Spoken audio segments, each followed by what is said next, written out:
గిరిజనులకు సీఎం జగన్ చేసిందేమీ లేదంటున్నారు TDP chief Chandrababu. GO number 3ని రద్దు చేసి ట్రైబల్స్ కు అన్యాయం చేశారని మండిపడ్డారు. ఏజెన్సీ ప్రాంతాల్లో ఎస్టీలకు దక్కాల్సిన ఉద్యోగాలు బయట ప్రాంతాల వారు తన్నుకుపోతున్నారని ఆరోపించారు.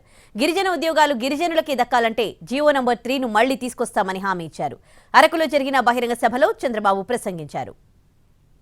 మళ్ళీ తెలుగుదేశం పార్టీ హయాంలో జీవో నెంబర్ 3 తీసుకొచ్చి ఇక్కడ ప్రాంతంలో ఉండే ఉద్యోగాలు మీకే ఇచ్చే బాధ్యత మేము తీసుకుంటాం.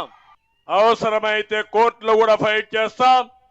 అన్ని విధాల పోరాడి దాన్ని అమలు చేసే బాధ్యత మాదని గిరిజన సోదరి సోదరులందరికీ విజ్ఞప్తి చేస్తున్నా. నేను ఒక్క విషయం మిమ్మల్ని అడుగుతున్నా, 5 ఏళ్లలో ఒక్క మంచి పని మీకేమన్నా చేశారా అని మిమ్మల్ని అడుగుతున్నా, జరిగిందా అని మిమ్మల్ని అడుగుతున్నా. అందరికీ ఇచ్చినట్టు బటన్ నొక్కతానంటాడు తప్ప మా గిరిజనులకు నొక్కింది ఏమీ లేదు.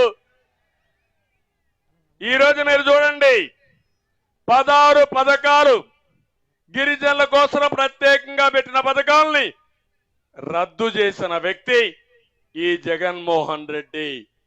అయినా నా ఎస్టీలు అంటాడు. మాటలు మాత్రం కోటలు దాటుతాయి, చేష్టలు మాత్రం గడప కూడా దాటవు. ఇంకో పక్క మీరు చూస్తే ఈరోజు ఎన్టీఆర్ విద్యోన్నతి పథకం రద్దు చేశాడా లేదా అంటే గిరిజన పిల్లలు చదువుకోవడం ఈ ముఖ్యమంత్రికి ఇష్టం లేదు. అదే ఆ రోజు మీరు చూస్తే నేను ఒకటి ఆలోచించాం, ఎక్కడైతే ట్రైబల్ వెల్ఫేర్ ఉందో, మీ స్కూల్స్ ఉన్నాయో ఆ పిల్లల్ని ప్రత్యేకంగా చదివించి ఐఏఎస్ ఐపీఎస్ కూడా కోచింగ్ ఇప్పించి, ఇంకో పక్క ఐఐటి ఐఎం కోచింగ్ ఇప్పించి మిమ్మల్ని ముందుకు తీసే చేశాం. అది